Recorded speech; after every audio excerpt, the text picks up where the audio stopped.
Sawadee Krap, hello and welcome to another Victor Black Masterclass video. In today's video, I'm going to basically be walking through my competition preparation cycle plan for 2019. We're going to be looking at the compounds that I'm going to be using, the doses that I'm going to be using, the administration frequency that I'll be using, and I want to explain as we go through why I have selected these compounds at these doses, at this frequency of administration. So let's get started with today's video. So I am now, we're sitting at the end of January 2019.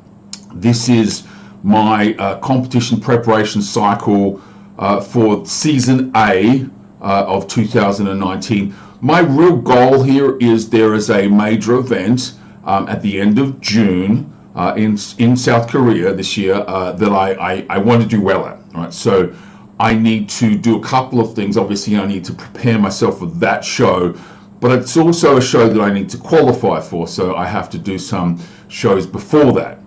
So it's January, and basically I'm looking at a period of let's call it 5 months, right? 5 months out.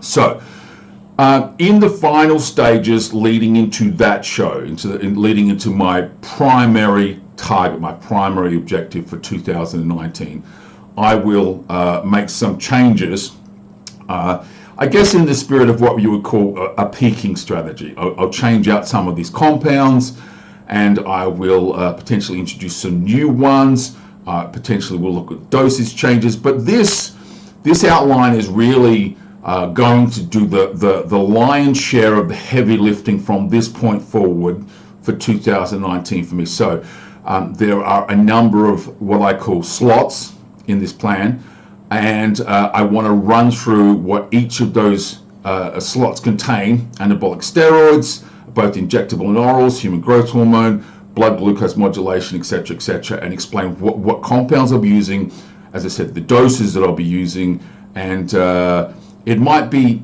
I'm not sure, it might be a little difficult to see that black font on this screen. Hopefully people can make that out. I'm not sure.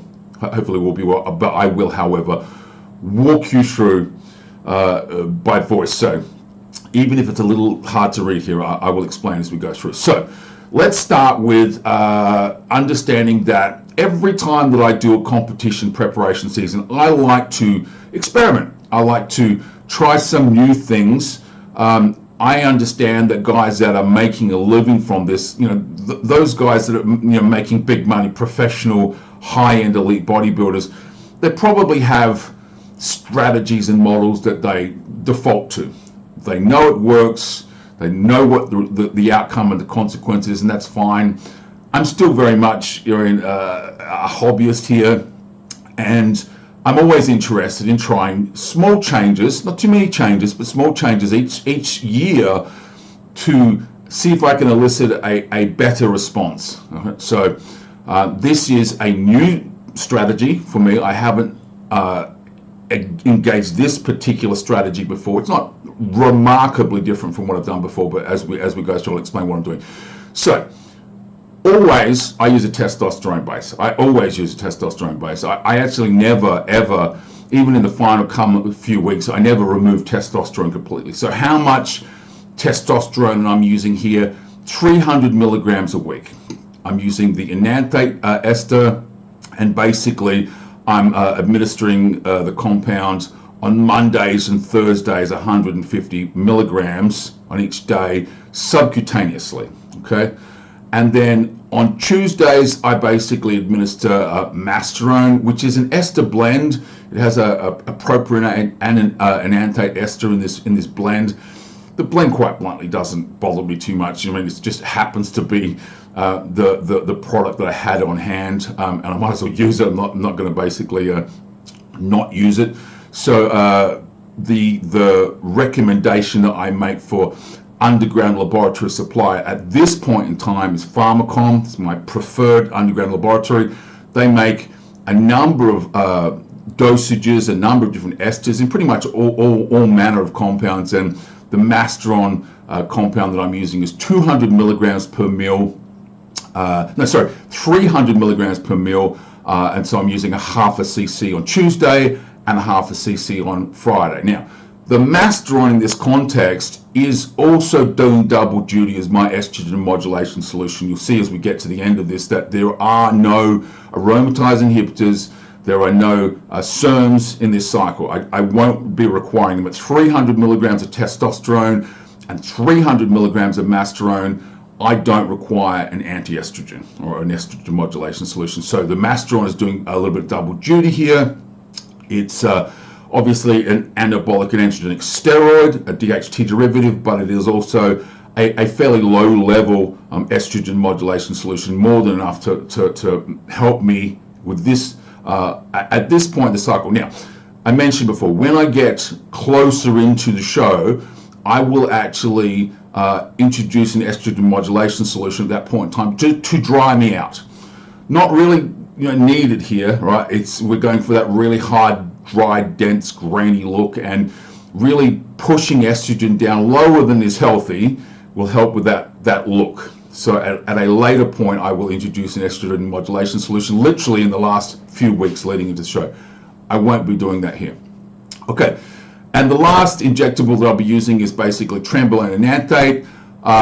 I'm using 300 milligrams a week divided into 2 weekly doses of 150 milligrams each. So basically it's a kind of like a 150 milligrams of each of these 3 injectable compounds, pretty much done like every day. I literally don't mind doing subcutaneous administration every day. Intramuscular administration, that wears a bit thin every day, but when you're doing it subcutaneously, especially if you're doing subcutaneous HGH as well, it really isn't a consideration of pain. It's inconvenient potentially, and it can be quite expensive in terms of time and consumables, but subcutaneous doesn't hurt, as it were, right?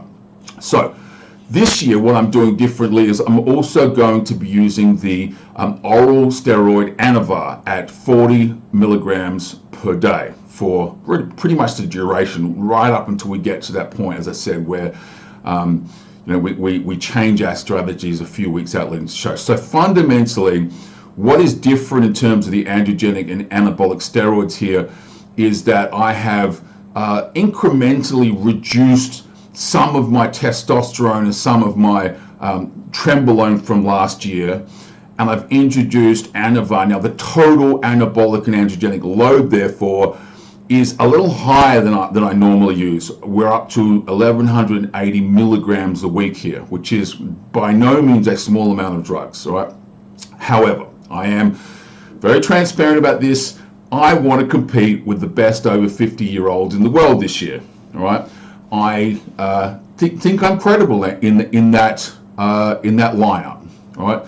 I certainly have enough size. It's really just a conditioning thing. I don't have fantastic structure, as if you follow me, you would probably know. But I am honest in saying that what we're looking for is the balance between a safer use and really wanting to be competitive here. So, do I think that people should try and live on 1,200 milligrams a week? No, I think it's more than you need. But I'm not pointing fingers at anybody, but I would suggest that everybody else in that stage will be using probably at least this much drugs. Most guys that I know that compete at the world level would look at this and laugh, right? And they'd just have a bit of a chuckle to themselves. It just doesn't mean everybody. There's certainly probably guys that would look at this and think this is a lot. That's fine. But the guys that I see as my competition would probably look at this and think this is a moderate cycle. I tend to sort of like say, well, I'm pushing a little bit here, but this is a world championship that I'm seeking here, right? So not a small amount of drugs. Now, what we add on top of that is I'm doing less human growth hormone than I've ever done before. I'm basically using 1.5 international units a day. Now, why am I doing that? Because I'm convinced that really more than that isn't going to lend too much here, right? Historically, I have used more, but in a fat loss environment, human growth hormone kind of has a theoretical cap to how much is effective, and it's really no more than like the peak levels of natural secretion. After that, There's some reasonably good pharmacological studies that basically look at dose-response relationships in terms of fat mobilization, oxidation, and at some point you just don't get a return from it. So this is a little bit of an experiment for me to see how I go with 1.5 IU of HGH. So far, I'm very impressed. So far, I haven't noticed any differential between last year, quite bluntly, in terms of HGH's role here. Now, I am open. I always laid the caveat down the table, like I reserve the right to change my mind. If I get further in and I feel like I need to raise the dose up to two international units or 2.5 international units, then I will. But at this point in time, that is the plan. 1.5 international units administered in a fasted state, AM, prior to my AM workout, and I'll make another video that looks at, so what am I doing in terms of training, what am I doing in terms of nutrition. This is literally just a walkthrough of the enhancement practices for this season. So 1.5 IU first thing in the morning in a fasted state. Blood glucose modulation, anyone that's seen any of my content knows that I'm a fan of metformin. Normally I use 500 milligrams of metformin. In this scenario, I'm going to be using 1,000 milligrams, 500 milligrams AM, 500 milligrams PM. Really not much to say there. There's a ton of information on the website. There's literally a couple of hours of commentary about metformin and how we would deploy it, if you're interested in doing that. Thyroid modulation, basically I'll be using 100 micrograms of T4 a day and 50 micrograms of T3 a day. Okay, so that's I guess what most people would say is that's kind of a default position for people that use T4 and T3 supplementation during periods of extended caloric deficit. Why do we do that? Just to let you know, there's probably a small uptick in performance from those doses. I would be happy to accept that, but for the most part, what we're trying to do is stop our T3 from being significantly impacted by extended caloric deficit. All right, so 50 micrograms a day is not really what you would call a super physiological dose of T3. Guys out there that will push this up to 100 micrograms a day, I don't recommend that, right? So 100 micrograms of T4, 50 micrograms of T3, divided into 2 doses, some in the morning, some in the evening. Now the tablets that I've got are 50 microgram tablets, so they need to be split with a pill splitter. Okay, fat burner, clenbuterol, 80 micrograms a day. A lot of clenbuterol are somewhat controversial. Some people love it or hate it, and I understand that. That's fine.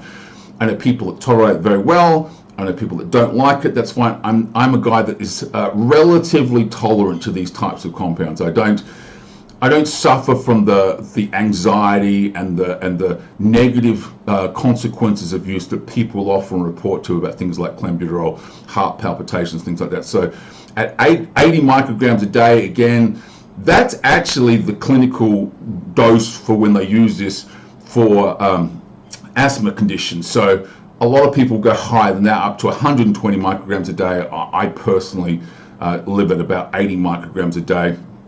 And I'm using 2 administrations of HCG, 250 international units twice a week. Okay, so the role of HCG, I have a video on the role of HCG. Why would you use HCG? There's probably 3 or 4 different reasons, and some of those reasons apply to me and some of them don't. Quite bluntly, I'm not interested in the potential fertility maintenance capacity of HCG. I'm at my age, I'm not interested in having any more children, but there are some aspects to using HCG whilst on cycle that do interest me. And if you're interested in finding more, I recommend that you watch my video on HCG. Okay, so I mentioned no estrogen modulation at this stage, but that will change as I get closer into the show. I will be introducing an aromatase inhibitor. I don't like using them, but leading into the show, they certainly help by suppressing estrogen beyond what I would consider to be a healthy condition for normal life. But it does help to create a really hard, dense, dry, grainy look for the stage. Okay, I'm also this year for the first time using hyaluronic acid in my shoulders. Basically, it's a intramuscular injection of a basically, it's for all intents and purposes, it's a cosmetic filler. It falls into the site enhancement practices banner. However, my interest in doing it is basically for shoulder protection. So I will make a separate video about this. It's what we call off-label use, if there's such a thing. Basically, the way hyaluronic acid works is there are studies that basically really kind of like show some good evidence to support its application into, like, intra-joint administration, but you have to inject it into the joint. I'm not injecting this into the joint. I'm literally injecting this into the skeletal muscle tissue in my delts, right? And I'm injecting 1 cc per week per side. Okay, and as I said, I'll make more content about that for members as we move forward. Vitamin B12 injections. At this point in time, I'm taking 1,000 micrograms a week. I'll probably do that for a few weeks, and then I'll taper that down to a much smaller maintenance dosage. I probably think you can get away with a less than that, but quite bluntly, the vials that these come in, the ampules that this comes in, 1,000 microgram ampules. So I need to figure out what I'm going to do there. I will do this for a few weeks, and then I'll probably back that off. I'll figure out a solution to that later on. Okay, blood pressure modulation. I made a post the other day about my blood pressure moving upwards with this cycle. I've started using a ARB, and I suffer from the ACE inhibitor cough. If anyone's familiar with the use of ACE inhibitors as blood pressure modulation medications, they're very effective, but some individuals suffer from the cough. I do. So this is an ARB. Now, one of the reasons, and this is a very controversial subject, I understand that, but one of the reasons that I'm interested in ARBs is not just for blood pressure modulation, but for all of the other potential benefits they bring as well. There is pretty good evidence of basically, left ventricular hypertrophy, which is a consequence of anabolic and androgenic steroid use, can be mitigated through the use of these types of compounds. There's a few compounds out there that show promise in this regard. ACE inhibitors, taurine, and ARBs are probably the 3 prime candidates. I think what everyone's trying to figure out at this point in time is, so if we're going to use this in a preventative manner, right? And that's really, part of what this is doing in here. What's the best compound? Because there are a number of compounds that fit into these classes, and what dose do we need to take? So right now, I'm kind of taking the default dose that you would administer to someone or prescribe to someone for elevated blood pressure, for hypertension. That has dramatically brought down my blood pressure, which is a good thing. But I'm still trying to figure out the whole left ventricular hypertrophy story. It's a very long and complicated discussion that I don't have any immediate answers to. I will again make more content on that as I move forward. So blood pressure modulation is interesting because it falls into a number of categories. Hematocrit modulation, these compounds modulate hematocrit, so you don't have to have bloodletting done. As I said, they have renal protective function, they have cognitive protective function, and it would appear that they have a protective function against left ventricular hypertrophy. Now, that evidence at the moment is based on rat models, right? So we're in early days, right? So I am, as I said, using this in a double duty sense, whereby I'm using it for principally blood pressure modulation, but I'm just explaining there are some potential plausible benefits to these types of compounds over and above just modulating a blood pressure. They help with hematocrit and all sorts of other things. And the final 2 things I wanted to include in here, because people do ask me, I'm not a big believer in supplements, to be honest with you, mostly because I have a fairly limited budget.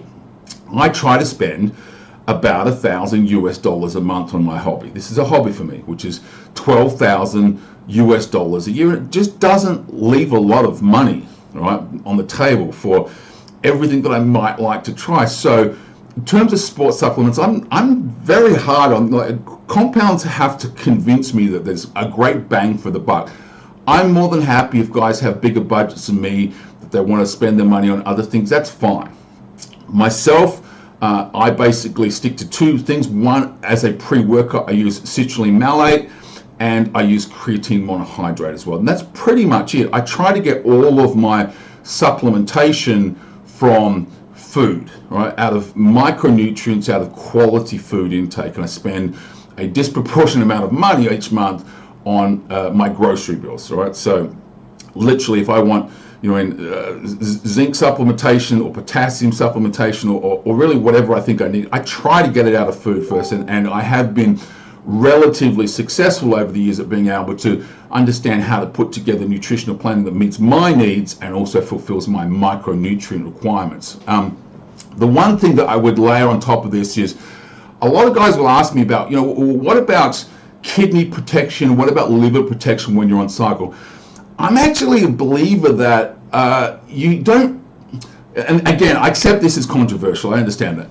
Most guys that are interested in that kind of domain are using what I would consider to be abusive doses. Now, this is not a small amount of drugs, don't get me wrong, but really the only stressor here in a significant way on liver function is Anavar. We know that Anavar, this dose, is very mild on the liver, right? So I don't have any liver supplementation or support in this thing.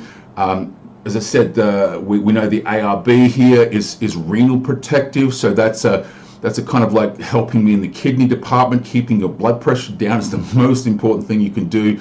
And what I will do is I will wait until I get to some way into this cycle, and I'll go and get my blood work done. And if at that point in time I feel that I need to look at some type of supplementation that will assist me in this regard, then I'm certainly open to it. But it's my experience, for me as a genetically unique individual, using these types of doses, using these types of compounds. Remember, these are the mildest of the compounds, with the exception of Trembolone, obviously, on our liver function, on our kidney function, right?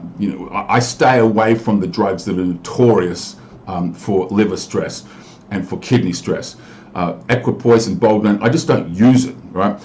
Anadrol and other steroids that are basically notorious for that, I just don't use them. I prefer to use these more mild drugs, and sometimes people kind of laugh and they go, these are girls' drugs, they're not strong enough. I said, well, that's fine, I understand it, I don't have a problem. For me, they fulfill my needs just fine, and they don't knock me around too much, right? Yes, at the end of this process, I will need to take a little bit of time off and recuperate and rejuvenate and regenerate, and my body will deserve a break. But this is not going to blast me up against the wall and really do me some damage sort of cycle. This is a best of a bad situation, you might call it that. Obviously, we need, as I said, to create androgenic and anabolic outcomes to be competitive, but we want to do that in the least stressful way possible. And I believe that cycles like this, there's nothing in here that's crazy. There's no doses that are crazy. 1.5 IU of HGH, 1,000 milligrams of metformin, the testosterone, the masteron. Really the only question mark on the table here is that Trembolone and Anthate, 300 milligrams. That's really the big question mark on this whole entire cycle. All right, just to lay it out in terms of, if I was to express my concerns, I don't have any concern at all about 300 milligrams of testosterone. I don't have any concerns about 300 milligrams of masteron. I don't have any concerns about 40 milligrams of Anavar.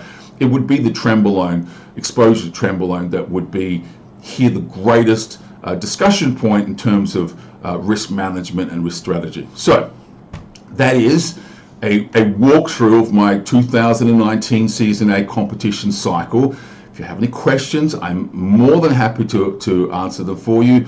As I said, I will make a similar video letting you know what I'm doing with training. I'll make a similar video letting you know what I'm doing with nutrition. And as I get closer and closer to the show, I expect to make some changes to this plan, and I will make an update video at that point in time explaining what I'm doing and why. So, as usual, I hope you enjoyed the video. I hope there's some takeaways in there for guys that are interested in competition preparation, cycle planning, and I look forward to seeing you guys at the next Victor Black Masterclass. Sawadee Ka.